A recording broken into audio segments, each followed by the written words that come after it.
Most people can talk for hours about football. They'll argue about players, teams, and stats like it actually changes something. But then there's you. You don't watch. And you've probably heard it before. Bro, how can you not like football? But what if not watching says more about your psychology than the game itself? Because sometimes what you ignore reveals more about you than what you chase. Not watching football isn't rebellion. It's a reflection.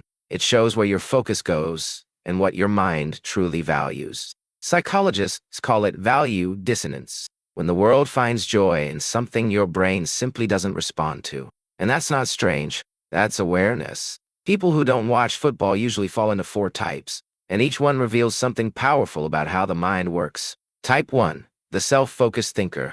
They don't hate the sport. They just don't feel what others feel watching it. Their brain isn't wired for vicarious emotion, the ability to feel excitement through others' success. They get dopamine from progress, not spectacle. When everyone screams over a goal, they're thinking, why should I care about people I don't even know? Psychologically, they have low validation needs and high self-direction. They don't chase belonging through shared emotions. They find meaning in quiet growth. Not cold, just independent. Type 2. The disillusioned observer. They used to care. They watched every match once. But at some point, they saw through it. The money, the marketing, the idolization. They felt a kind of existential detachment. When entertainment stops feeling meaningful because it adds no real growth, they realized cheering won't fix their problems, and celebrating strangers won't fill their emptiness. They didn't reject football. They rejected the illusion that it matters more than life itself. Type 3. The redirected mind. They don't dislike football.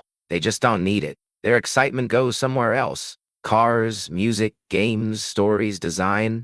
Psychologists call it diversified stimulation. Their brain gets dopamine from variety and personal relevance. Football feels predictable. But a good film, a complex game, or a creative challenge, that's where they come alive. They're not passionless. They're just wired for different passions. Type 4. The honest realist. They say, why should I watch millionaires kick a ball while I'm broke and stuck? And you know what? That's not bitterness. That's psychological honesty. Football isn't an escape for them. It's a reminder of how far their own dreams feel. They see the world through practicality. Why invest emotion in something that gives nothing back? They're not numb. They're just tired of illusions. So maybe you don't watch football because you're lazy. Or maybe you just see the world differently. When your energy is focused on building, learning, and creating, it's hard to get excited about watching someone else's story. So which one are you? The thinker, the observer, the redirected mind, the realist, or maybe a mix of them all? If this message made you think differently, consider subscribing to more stories like this.